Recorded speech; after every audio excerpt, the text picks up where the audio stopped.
Hello and welcome to Gardener's World. In this special programme, Nick and I will be celebrating gardeners up and down the country who make the most of their gardens and make every space count. I'm lucky enough to be in this wonderful suburban garden in Dorset. It's got exotics and tropical plants combined with these lush cottage garden style borders. It's even got its very own waterfall.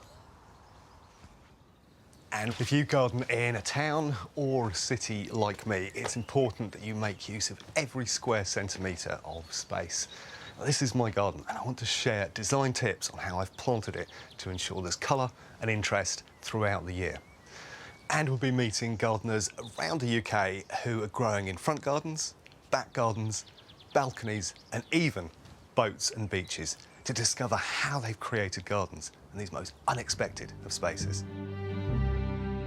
Coming up on today's programme, Francis heads to the beach on the Isle of Man to visit gardens that have been created in the most challenging of circumstances. You have to, every year, be prepared to start again. These are incredibly expensive vegetables. We meet a gardener in Sheffield who's created a haven for wildlife in a garden where space is at a premium. I would describe it like one big wildlife hotel for all wildlife of different types, backgrounds, whatever they like, they're all welcome. And I'll be sharing my design tips on how to make the most of your urban plot.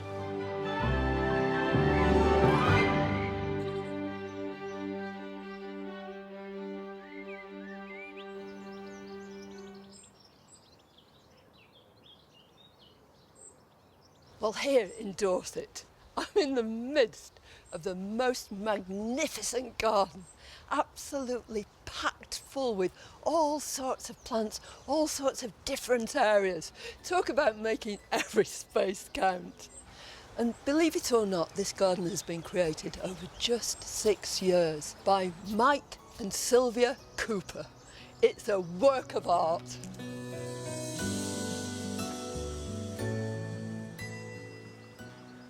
Well, thank you for welcoming me to your garden. It's marvellous. It's just beautiful. Very kind of you. Thank you. It's a pleasure to have you here.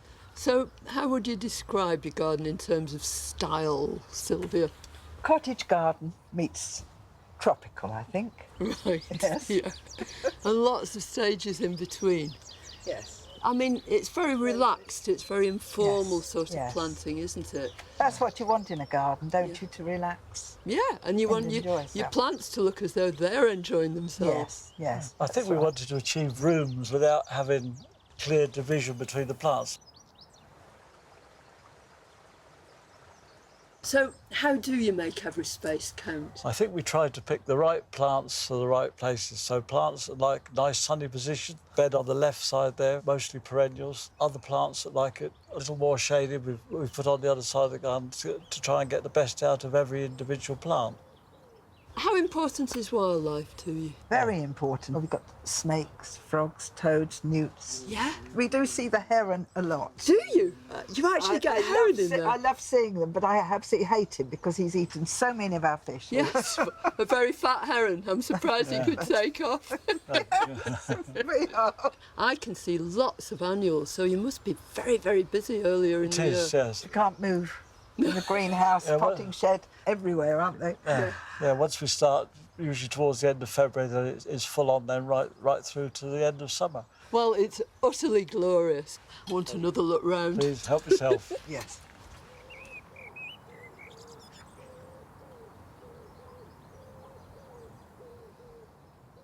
Well, Mike and Sylvia's garden is about 25 metres long by 15 metres wide.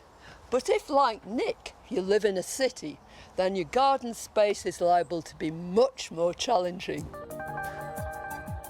Just over a year ago, my garden was a barren plot.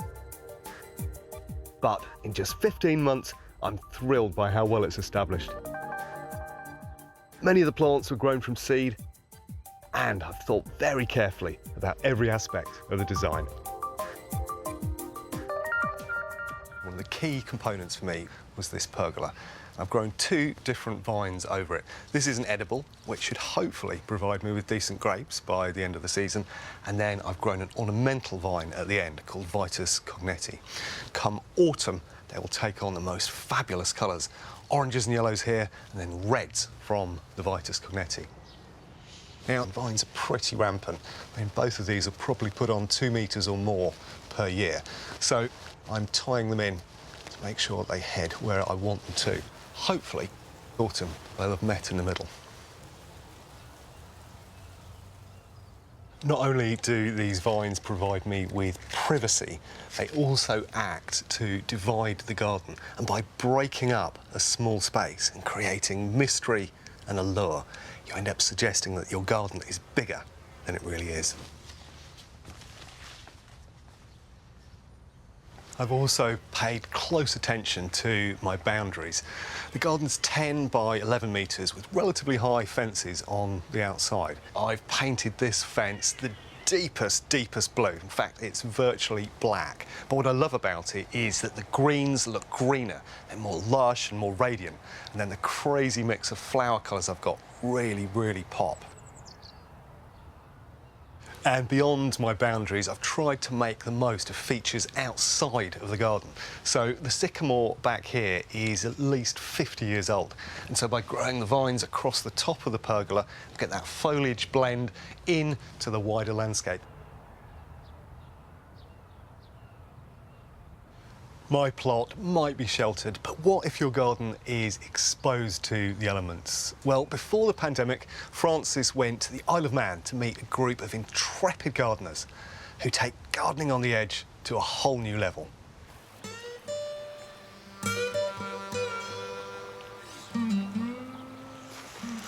Here on the Isle of Man, there is mile after mile of fabulous coastline. But when it comes to gardening, being beside the seaside isn't always easy.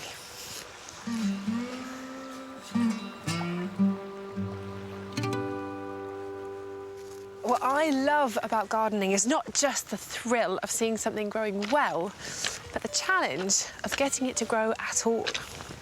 I'm about to meet some gardeners who face more challenges than most, and their plot, well, it's just here. This little row of terraced houses backs directly onto the beach. From the front, the houses look like fairly ordinary cottages. But from the back, they have this incredible view. And while being this close to the sea is pretty breathtaking, it also means these little gardens have to contend with everything the coast can throw at them. The gardens belong to the residents who are lucky enough to call this home. At number 11 is Helen Lee, who's lived here for more than 20 years. Her neighbours, Phil and Leslie Gurner, own a cottage 2 doors up, while Pauline Kringle and her husband have lived on the street for 40 years. First stop is Helen's garden. Oh my goodness. There's so much colour out here. It's amazing. Well, for the summer season only. Yeah. But if you come on through, you'll see there's even more. Oh, wow.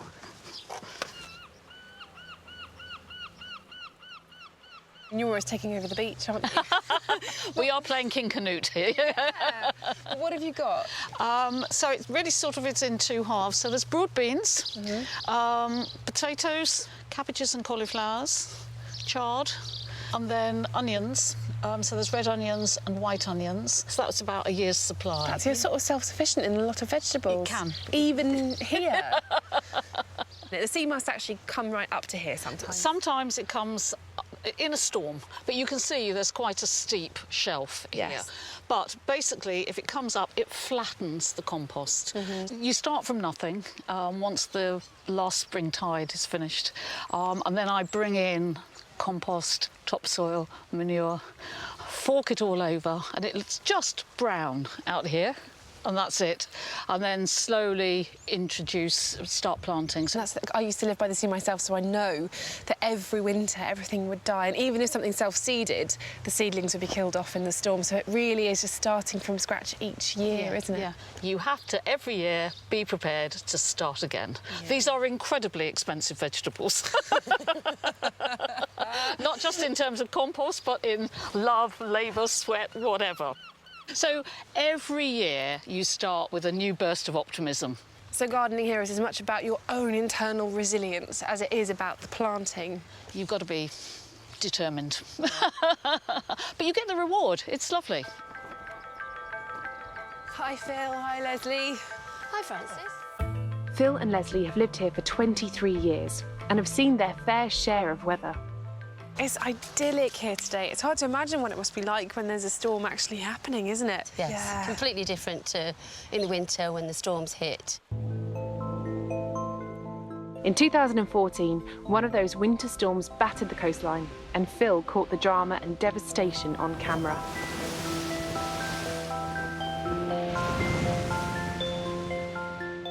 But in 2002, they had their worst storm ever.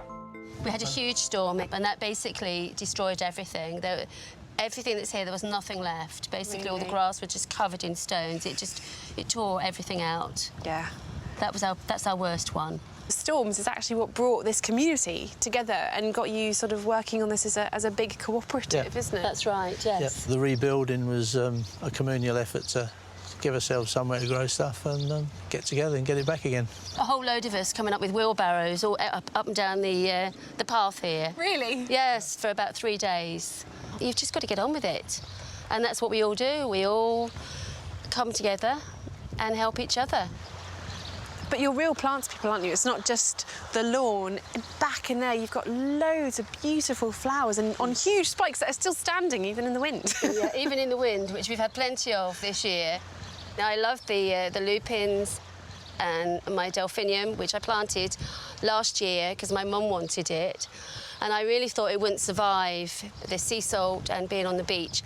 But it has, and it survived the weather and the wind. But not just flowers as well, a whole load. You've got beautiful fuchsia hedge, a conifer, and loads of tropical plants and palms as well, so a real collection there. Yeah, the conifer, after the storm of 2014, while we were clearing up, there was a closed cone. Don't know where it came from, but it was on the beach and I kept it. And it opened the next year, so I planted some of the seeds and got a conifer tree, which is now planted in the garden. Yeah. And it just goes to show, actually, that if you grow something from seed in situ, it's a lot tougher, because I guarantee you, if you'd bought that conifer that size and planted it there, it would not survive. No, that's right. But here it is, and it's grown to be tough and Yes. able to cope. Yeah, yeah. What a lovely story. These beachside gardens are a real labour of love for this neighbourly lot. And when I say labour, I'm talking about proper physical lifting and shifting. This is not your ordinary. No, this is it? not. This is true dedication. For Pauline and Helen, though, all this is par for the course when you have a garden on the beach. Careful, Helen. What if it's something huge? I mean, you can't wheelbarrow anything, can you? I have got a wheelbarrow. Have you? I have. But as long as there's plenty of air in the tyres, you can sort of bounce it along the stones. It has been done. Together, these neighbours are doing something rather wonderful. They haven't just created a lovely garden and grown some great produce. They've also grown their own little community here. And that's definitely something to celebrate. These little beach gardens may not be the biggest in the world, but when it could all be washed away at the whim of the weather or of the tides, then it takes an awful lot of patience and courage and very deep reserves of positive spirit to keep on gardening. And I'm just filled with admiration for all of them.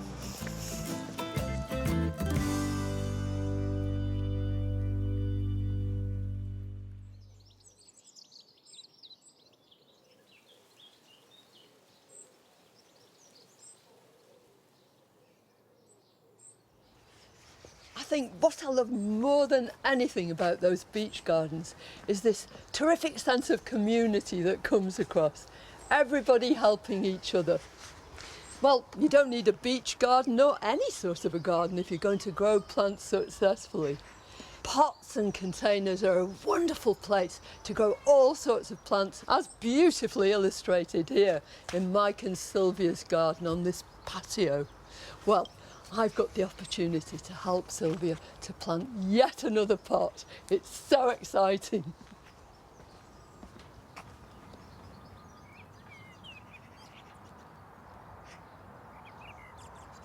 Why have you chosen these specific plants? Because I love the colours and the various varieties of them. And they're all sun lovers, so your pot is going to go finely where? Round the corner in full sun, which is perfect for a terracotta pot. What's first then? What would you like in first? I think that the miscanthus. So this is Cosmopolitan. It's really striking, isn't it? It's lovely. Here we go. It will make a lovely backdrop for all these beautiful plants. So the next one will be this verbena. Such a pretty plant. Oh, it's gorgeous, isn't it? Here, do you think? In front of the... In front of the grasses, so yes. some of these blades come through. Come through, yes. We're also adding an amaranth, Love Lies Bleeding, with its elegant crimson tassels. If you wanted to put two together, one side, that's fine. A dahlia with vibrant magenta red flowers. That's nice, that dahlia, because there's loads of buds to open. An aromatic agastache, attractive to pollinators. And an echinacea cultivar with lipstick pink flowers. Where's this going to go? It's got to go in, because I love it. I'm an expert at stuffing plants in small spaces. Now, this is a pennisetum. It's a bit on the tender side. Probably survive here, but you can get seed from it and grow some more. Oh, that's lovely. Michael like that, won't he? Oh, he will do, yes. I'll divide it and he can use the seeds. This is just like a mini garden, isn't it? It is, yes. I think that looks lovely and it will grow into a beautiful picture. Really important planting a container like this to make sure you've filled in every space. Yes, and you've firmed everything in. Yes. And this has got plenty of loam in it, lovely stuff. Yes. All the colours go so beautifully together, don't they? A work of art, Sylvia. It is a work of art. It's lovely, yes, I'm delighted.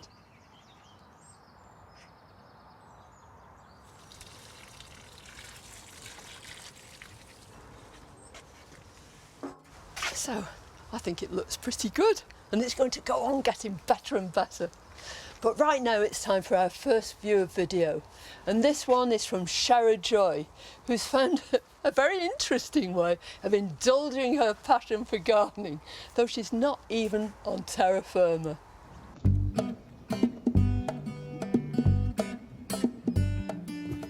Welcome to my pontoon garden. My name's Shara. We live on this boat and pontoon just outside of York on the River Ouse, and I just wanted to give you a little look at what we've been doing with our containers on our floating garden.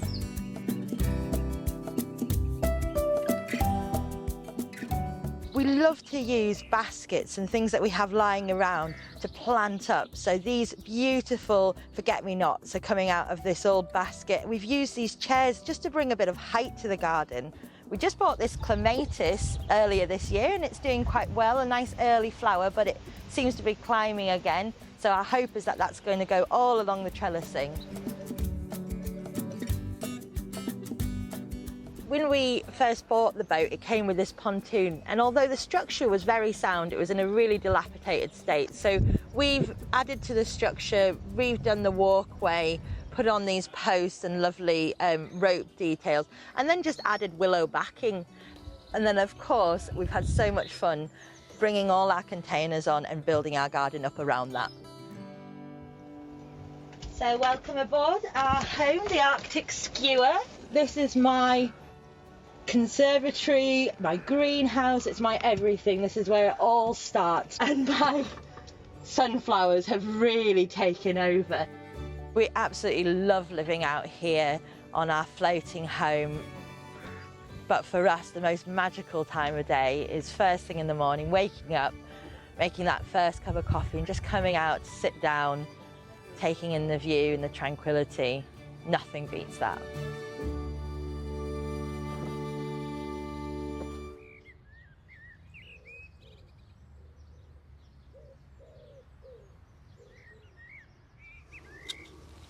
I'm really envious of that view. Living in the city, tranquility can be hard to come by, but it just goes to show how much you can grow, even if you've only got space for pots. When it comes to small spaces, plant selection is absolutely vital. It's really key that you go for species that are going to keep delivering blooms for many, many months. And this Geranium Roseanne is a prime example. It will give about 6 or 8 months of flower in a garden. But my real secret weapon is this. It's called Anastodontia elreo. Comes from South Africa and it's better known as the Cape Mallow. The thing that makes it really special is that it flowers for 12 months of the year. So you just get this running succession of these fabulous pink blooms. And it's hardy enough to cope well here in my city garden. To keep on top of a small space, it's really important that you replace plants through the season as they start to go over. So underneath me here is this Digitalis foxglove, which was looking gorgeous earlier in the season, but it's now finished and it's dropped some seeds, so hopefully it'll carry on next year. And also I've got this Linaria, which again looked great. You can see it's starting to look pretty sad now. So I want to pull both of these out and replace them.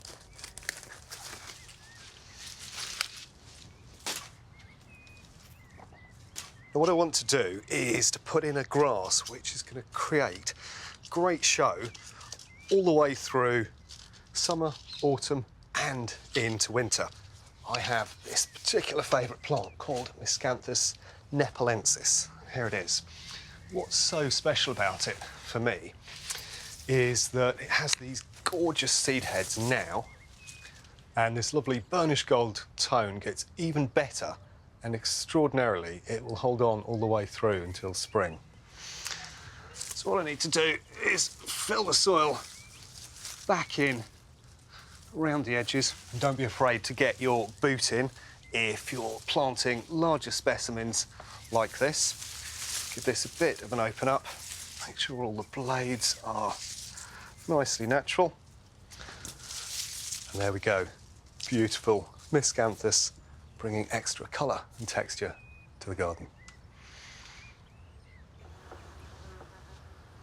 Now, I've absolutely filled these borders with a range of plants which provide great support to wildlife, so bees and butterflies, hoverflies and the like. But that's nothing in comparison to a gardener in Sheffield who's gone above and beyond to create a wildlife haven.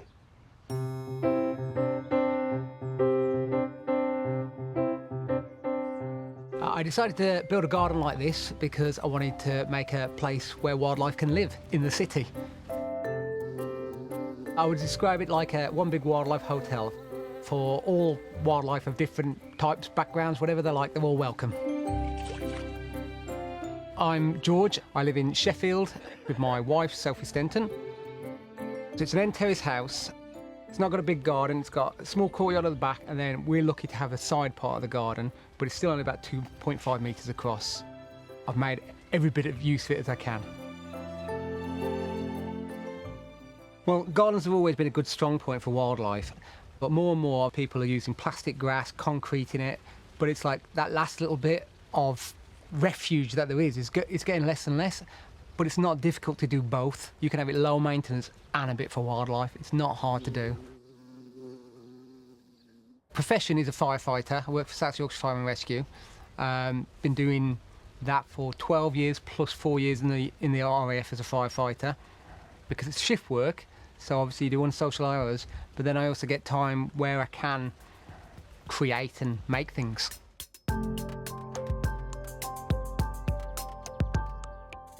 garden's too small to waste any space, so we've gone upwards by making a pergola. We've got plants growing up it, even a step, there's storage in the step. I've got a seating area which you can store things under. I've got the shed, which is for storage. All of it I've made in the garden. My theory is to bring wildlife into the garden, you need to give them a home, and that's surface area of things. So you need more surface area for them to live. I did a feature on the front. It looked like a tree, just with lots of screws, but then you get all the spiders nesting on it. So even that does something. Anything is better than nothing.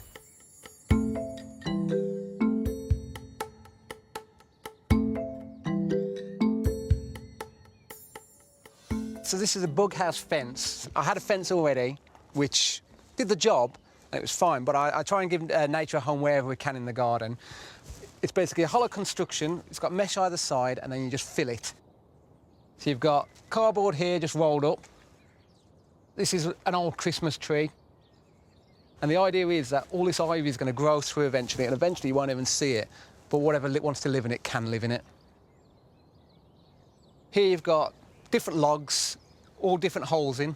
Regards depth of the holes, I read somewhere 12 centimetres was good. However, my drill bit isn't that long, but I figure wildlife isn't set in stone. Whatever wants to live in them can. It might not be appropriate for some things, it might be appropriate for other. So on the wall, these are like mini bug houses. Obviously, we haven't got enough with a fence. We're going to get even more. But again, it's kind of like surface area. So a wall is going to be no good. So it's kind of like, how can we make it that things can live in it? Ideally, I'd go right up to the apex of the roof. However, my ladder doesn't go that big, so that is the extent of my reach.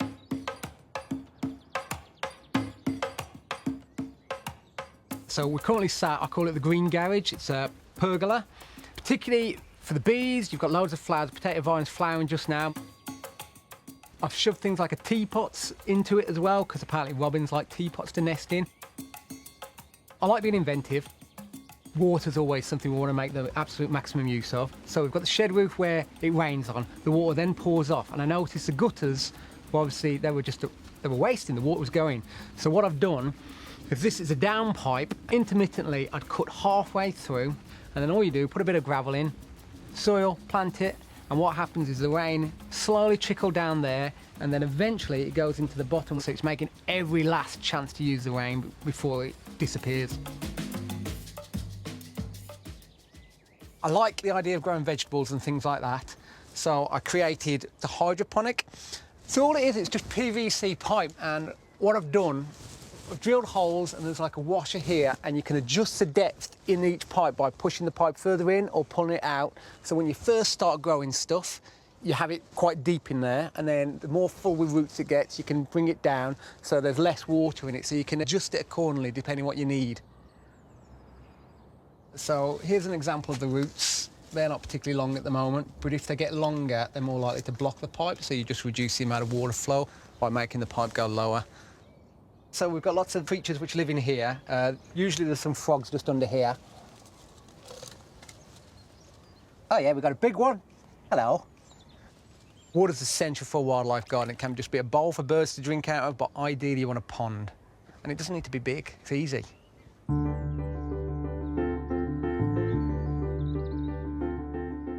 Building material, if I can find it, I will. We had a big fire ages ago and loads of hose was damaged, so I got it and I made a hammock. I think some of the zoos for like the orangutans and monkeys, they use it, and I was like, I could do that. So I made a hedgehog feeding station, that is, so it's not actually a hedgehog house, it's a feeding station. It's got like a corridor that goes in and then bends round. Only a hedgehog can get in.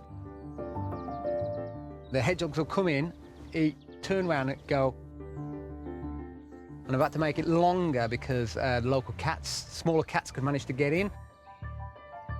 We have fixed it with the cats now. They do try, but they can't get all the way in now, and that's successful.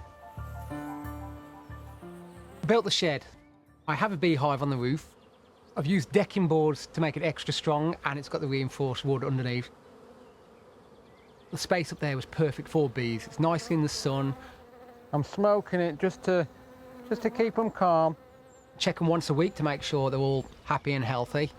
So we're looking for eggs, food, larvae. We're trying to see if there's any disease or anything like that. Everything looks fine, which is good. Best thing about it is, because it's raised, it doesn't affect anywhere except up there. People walk back and forth. Some people won't even know there's a beehive up there. Having a small space, it's both a curse and a blessing in that it creates challenges, which is good because you can show people you can do it. It doesn't matter on the size of the space. The biggest sense of achievement is actually the hardest one to come by, and that is making it and having something come. You know, you can make a hedgehog house, you can make a pond, but there's no guarantee it will come. So when it does, it's worked. It's like you've been accepted. We are happy with your creation.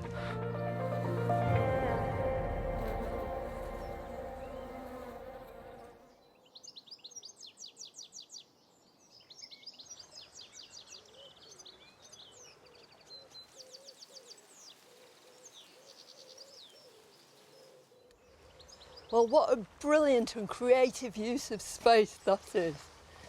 Do you know, when you're talking about gardening for wildlife, you very often think of the countryside, but of course, our gardens are really crucial spaces as far as wildlife are concerned. And one of the most vital elements in any garden is water. Now, Mike and Sylvia have already got a brilliant pond, but one of the things it's short of is a couple of marginals. So I brought a couple with me.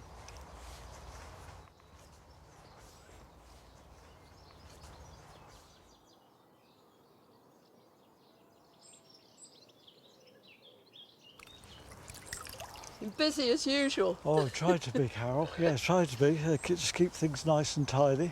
This pond is just oozing life, isn't it? It is indeed. I think what's so lovely about your pond is that you've got all these sort of classic elements. So you've got oxygenators here that keep your fish happy, I'm sure. I do. And then the water lilies that give them some shade. I brought you this. Oh, wonderful. Splendid Bootomus. It's the flowering rush, but the great thing about it is all those dragonfly larvae will have somewhere to climb up and just expand their wings, dry off. And fly off, and we'll enjoy them flying around. Marginals, they like paddling, but they don't like swimming. So hopefully it'll really enjoy life there. And I've got another one too. Oh, have you indeed? Oh, that'd be brilliant. Well, while you're getting that, I'll pop this one in the water. Yeah, go on.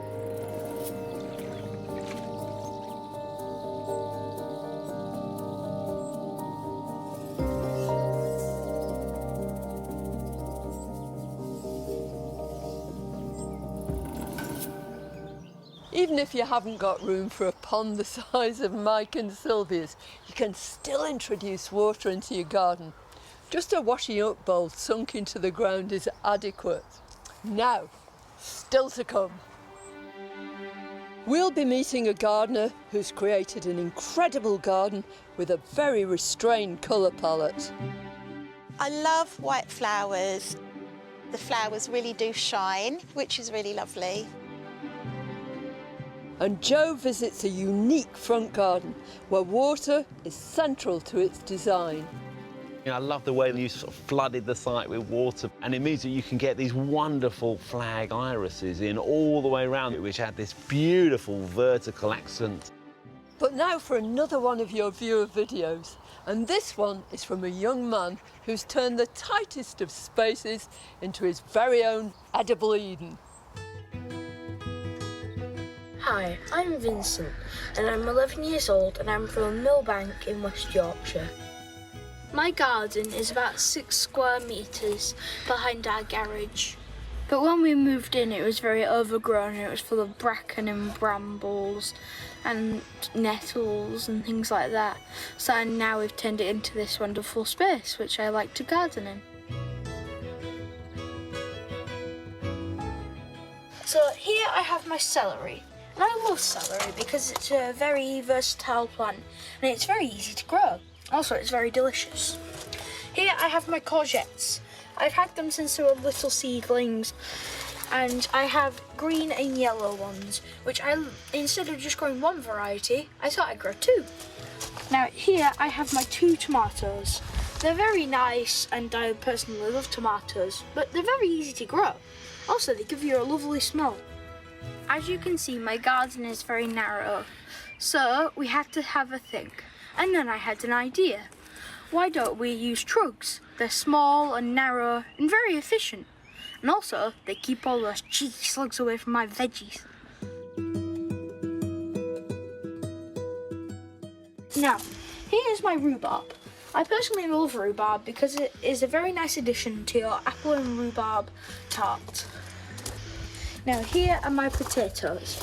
I love potatoes. They're just a generally good plant to grow because all you have to do is put them in some soil once they're sprouting, and then you need to water them. And then you've pretty much got potatoes. I'm really looking forward to harvesting all my plants. Thank you for watching, and I hope you have enjoyed seeing my garden.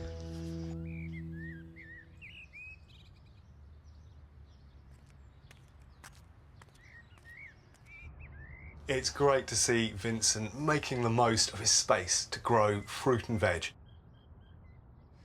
2 years ago, when I was planning this garden, I was determined to be self-sustaining and absolutely fill it with fruit and veg. And then I introduced a few ornamentals, and then a few more. And then my inner plantsman took over and the whole garden became ornamental. But I've still got a few spaces left that I can grow edibles in, so I want to make the most of them. So I've planted up this window box with chilies. They're all green at the moment, but they'll ripen up going into late summer and autumn and can be harvested. But I also want to go for a crop that's going to give me something very quickly. So I'm going to sow some cut and come again lettuce into this window box. So I'm just going to sow evenly across the surface.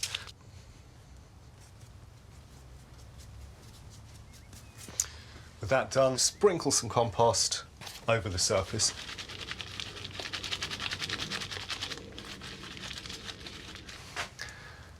And finally, I just want to ensure that there's good contact between the seeds and the compost.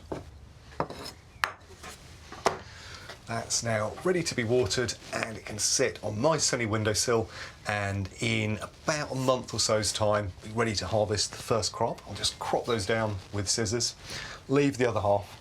Then in another week or two from that, I can crop these. Another 2 weeks has passed, these will have come up again, and it goes back and forth, and you should get sort of 6 to 8 weeks of harvest from a really simple little window box like this. Now, I don't have a front garden here, but across the UK, millions of gardeners do. Now, unfortunately, they often take a back seat to the bigger garden at the rear. However, Joe has visited a gardener in Glamorgan who's turned his front garden into the star of the show.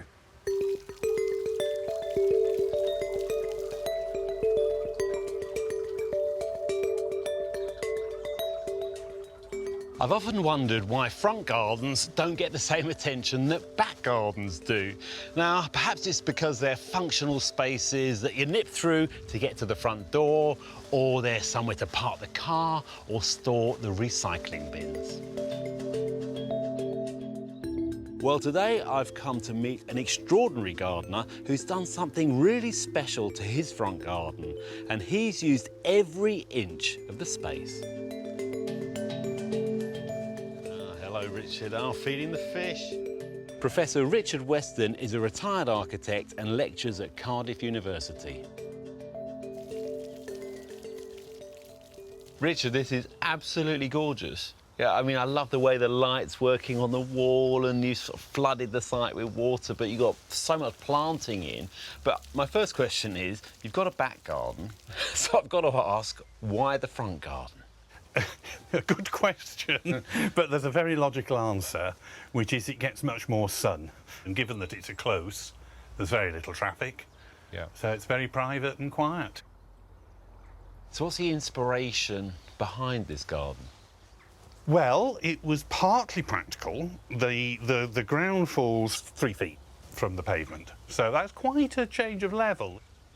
Yeah, because this is really quite a tricky spot, isn't it? You know, it's a sloping site, so you've had to dig it out and level it. So the first issue was to retain earth in an interesting and elegant way. And I've long had an idea about something architectural that could be like a cliff where it created pockets for plants to grow in the same way you get little ledges that accumulate soil and you get that lovely quality of a natural cliff. That the whole thing goes right back in a way to my childhood and my student days. I'd always wanted a pond. And then as a student, one of the first projects I did was about making structure out of paper. And a way to give paper strength is to fold it and interlock it.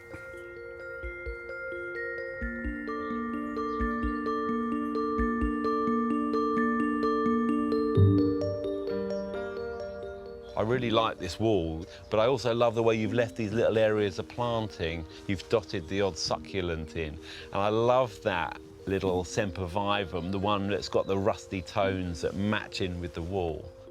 And they're so easy to water because you just spray the steel above and it just slides in, you know, and drips out the bottom.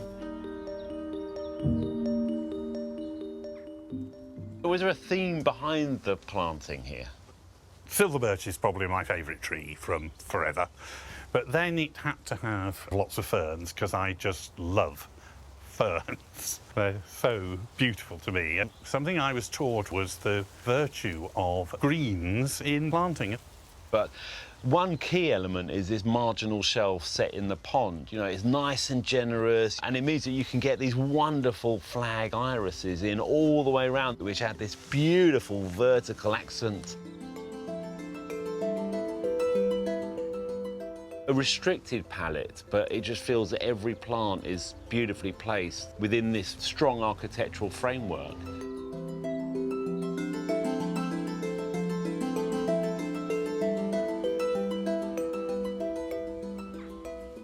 These tiles are really interesting. I love the way the colour works with the garden, but I've never seen anything quite like them. What are they? They're porcelain with digital images fired into them, and the images come from details of minerals, which is one of my particular passions. This is what I think of as a kind of coastline here, is from this agate. And I bought a microscope, and I can capture tiny areas and magnify them massively. So you've blown up an image and printed it onto a tile. Exactly, printed it on. And that will last for 80 years, should do. Wow. More maybe. What I love is the personality of you know, is coming out through this garden, and it's so unique. I was always fascinated by the way gardens express this kind of comprehensive relationship to nature. And in this, what interests me is that the systems of order that operate at the minutest scale in natural materials also are found in the larger scale of plants and the rest of it. And it feels, to me, it feels like a garden in which all these disparate things just belong completely together.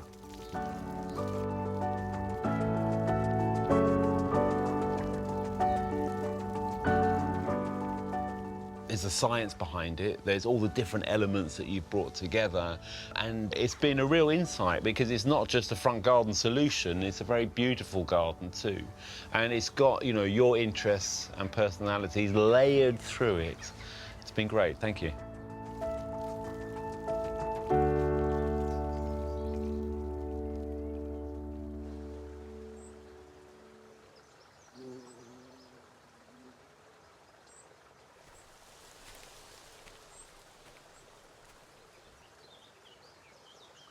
We can't all think of digging great big holes in our front gardens and filling them with water and introducing all that steel.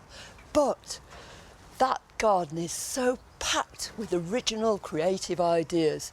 It just makes you want to think of your own, you know, how can I change my garden? How can I make it something really, really special and individual? While talking about originality and creativity, this garden is absolutely packed with it, everywhere you look.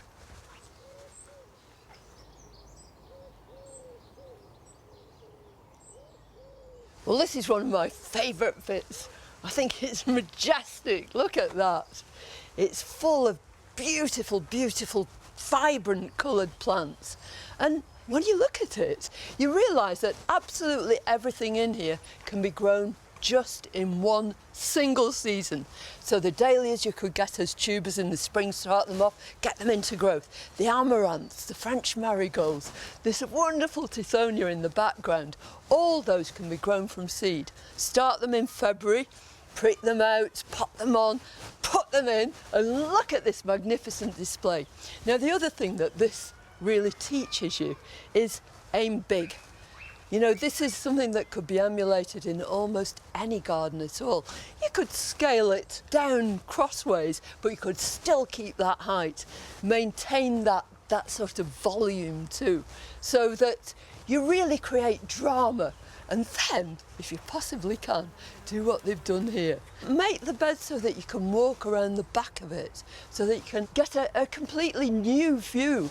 Not only has that bed created secrecy in the first place, but then when you go around the corner, look, there's a whole new vista, and it's something that absolutely all of us could do. Well, this garden is packed to the gunnels with vibrant colour, but we visited one gardener who uses a much more restrained palette. My love of gardening, I suppose, started when I was a child, and I had a pet bunny. When he died, I wanted to remember him, and I chose a white rose. And the white rose meant peace and tranquility for me. My name's Louise Reed. I've lived here for 34 years. When I first arrived, the garden was actually just a piece of lawn. It's kind of evolved from having my children here. It was like a playground for the children and my dog and my rabbits. Slowly, slowly, as the children grew up, the garden became more of a flower garden. I love white flowers. I wanted a fragrant garden. I wanted a private garden. I needed somewhere where I could feel calm and relaxed. Nearly every plant has a white form, and so there's an enormous choice. And in a small garden, with the backdrop of fences and hedging and the foliage, the white really pops, it really stands out. It extends the garden into the evening, where the flowers really do shine, and they kind of like dance above the foliage like stars, which is really lovely. I love trees, and I wanted to plant something to represent the birth of my children. And the tree in the front garden is an ornamental cherry tree, and it has beautiful pink blossom. I call it my candy floss tree.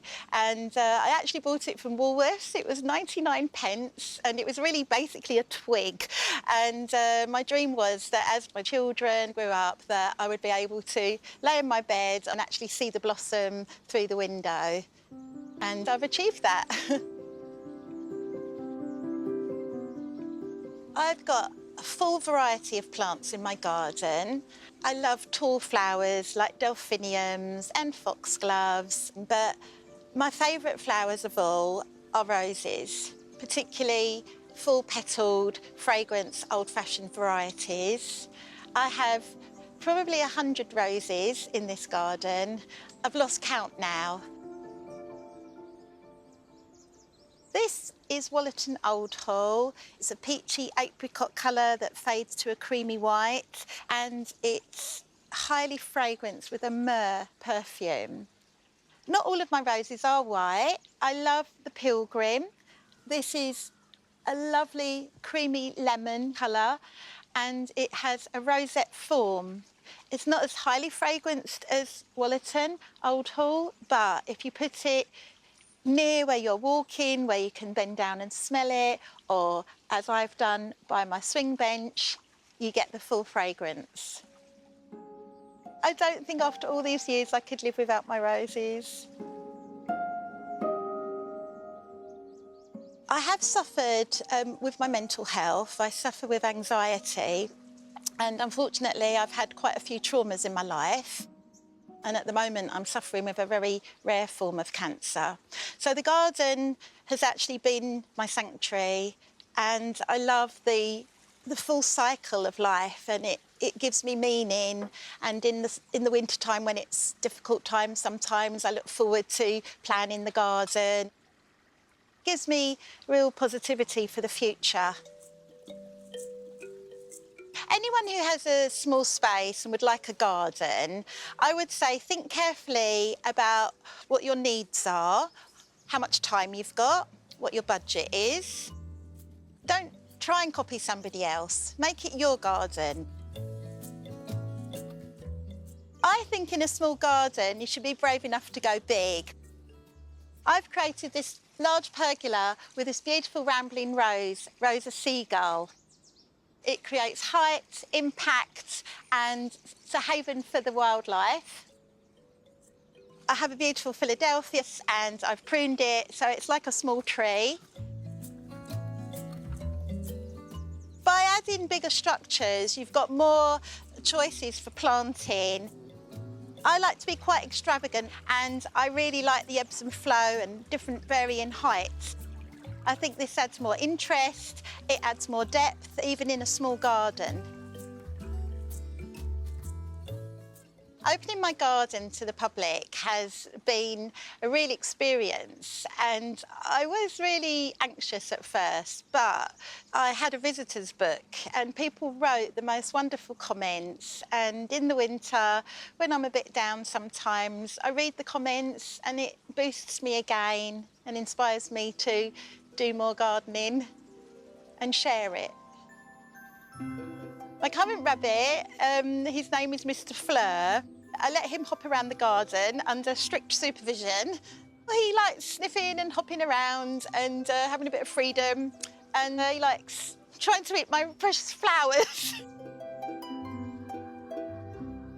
I love having my own space that I've designed, that I've created. I've chosen very carefully the plants that are in it. I've nurtured them. They are my babies. It's only small, but it's mine, and it's my peaceful place on earth. And the garden has given me more than words can ever say, and it's really helped me.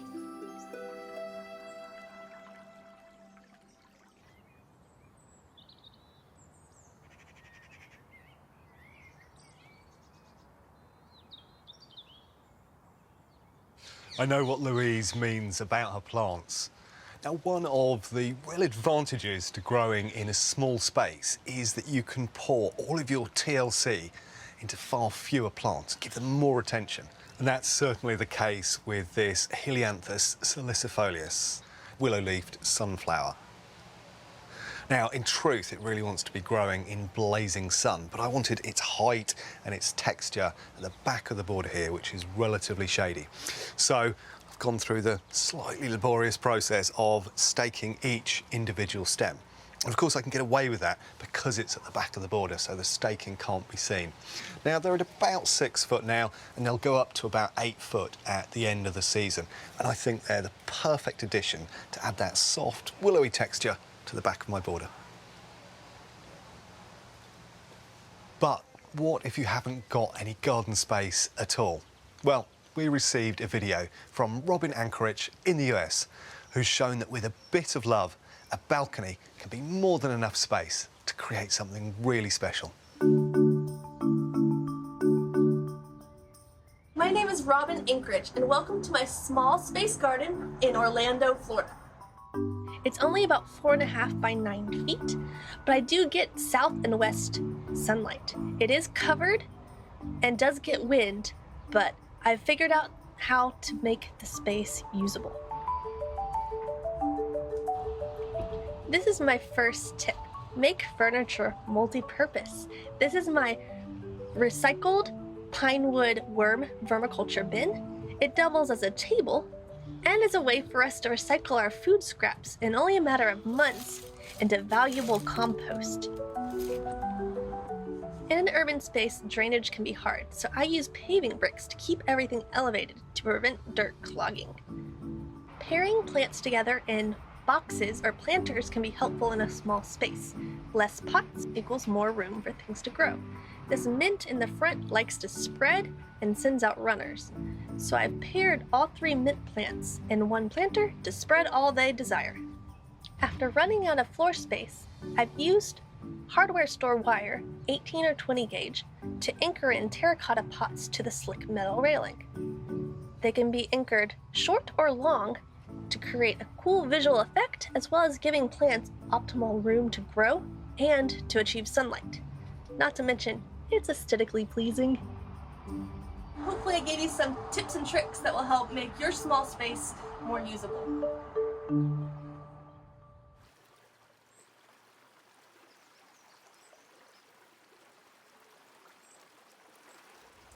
Well, thank you so much, Robin, for showing us just how productive even a small balcony can be. I'm here in the jungle at the back of Sylvia and Mike's garden, and it is just astounding.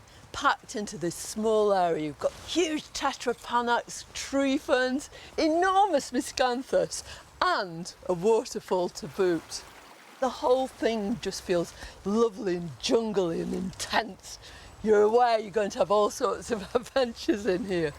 But I'll tell you what, if you haven't got time to create your own exotic corner this weekend, here are some jobs that you probably can do.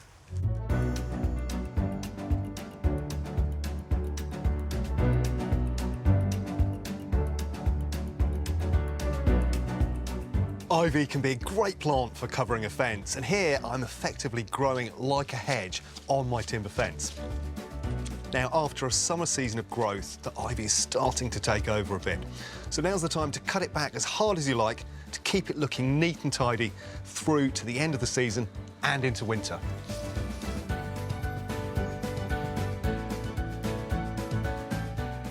It's an excellent time for taking cuttings of salvias. Choose unflowered shoots a few inches long. Cut just below a leaf node. Remove the lower leaves, nip out the growing tip.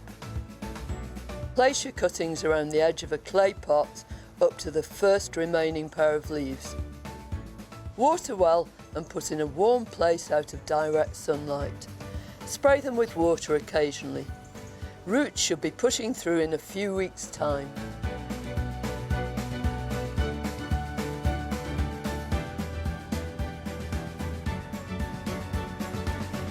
During the summer months, it's important to keep any glasshouse space cool and maintain high humidity.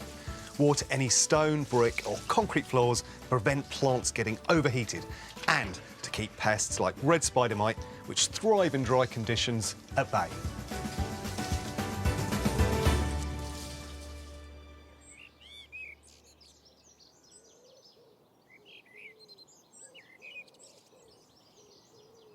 Don't you love this garden? I do. And the garden itself is full of love. Mike and Sylvia love their plants, they love putting them together, they love sharing their garden with other people too. And above all, they've taught us that every space counts. And I just want to say an enormous thank you from you and from me to Mike and Sylvia for letting us share their wonderful garden. And thank you for visiting me in my garden. Now, I might not have Patty or Nellie to help me out, but I do have my very own canine garden assistant. This is Orla.